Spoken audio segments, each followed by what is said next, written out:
আগুনে পুড়ে যাচ্ছে ইসরায়েলের মধ্যাঞ্চল। গাজায় যখন আগ্রাসনের সব সীমা ছাড়িয়ে যাচ্ছে ইসরায়েল, ঠিক তখনই মধ্যপ্রাচ্যের কসাই বেনিয়ামিন নেতানিয়াহুর দেশ থেকে ভেসে এলো আর্তনাদ। ভয়াবহ দাবানল ছড়িয়ে পড়েছে দেশটিতে। আগুনে পুড়ে খাক হয়ে যাচ্ছে প্রান্তরের পর প্রান্তর। আগুনের তীব্রতা আর বাতাস এতটাই ভয়ঙ্কর হয়ে উঠেছে যে নিমিষেই বেশ কয়েকটি শহরে ছড়িয়ে পড়েছে দাবানল।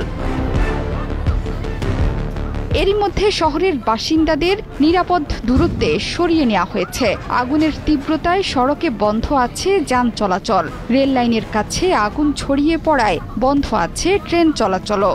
এমন পরিস্থিতিতে অ্যাডহক কমান্ড সেন্টারের জরুরি বৈঠকে অংশ নিয়েছেন ইসরায়েলের প্রধানমন্ত্রী বেনিয়ামিন নেতানিয়াহু। গণমাধ্যমগুলোতে বলা হয়েছে, মধ্য ইসরায়েলের মোসাব তারুমের কাছেই প্রথম আগুনের সূত্রপাত।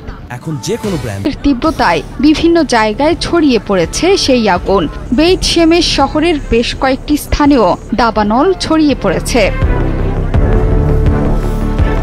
একে একে শহরগুলোকে গিলে ফেলছে ভয়ঙ্কর এই দাবানল। বর্তমানে নিয়ন্ত্রণের বাইরে চলে গেছে এই আগুন। এস্তাওল, বেইত মেইর এবং মেসিলাথ জিয়ন শহর থেকে বাসিন্দাদের সরিয়ে নেওয়া হয়েছে। ভয়াবহ আগুনের ফলে সড়কের গাড়ি চালকরা তাদের যানবাহনকে ফেলেই শহর ছাড়তে বাধ্য হয়। জনগণকে সতর্ক থাকা এবং ক্ষতিগ্রস্ত এলাকা থেকে দূরে সরে যাওয়ার নির্দেশ দিয়েছে পুলিশ। দাবানল ছড়িয়ে পড়া এলাকা থেকে জেরুজালেমে যাওয়ার গুরুত্বপূর্ণ সড়কও বন্ধ করে দিয়েছেন তারা।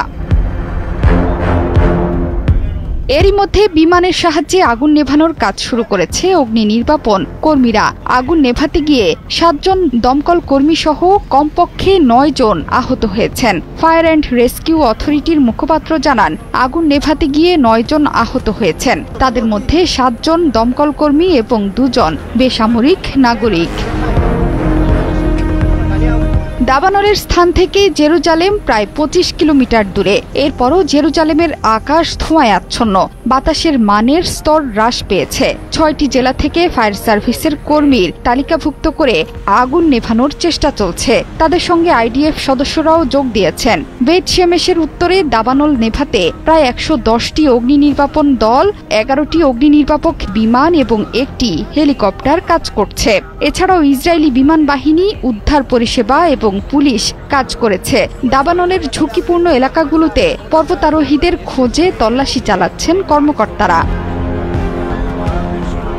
দীর্ঘ ও শুষ্ক গ্রীষ্মকালের কারণে ইসরায়েলে এর আগেও অনেকবার দাবানল ছড়িয়ে পড়ার ঘটনা ঘটেছে।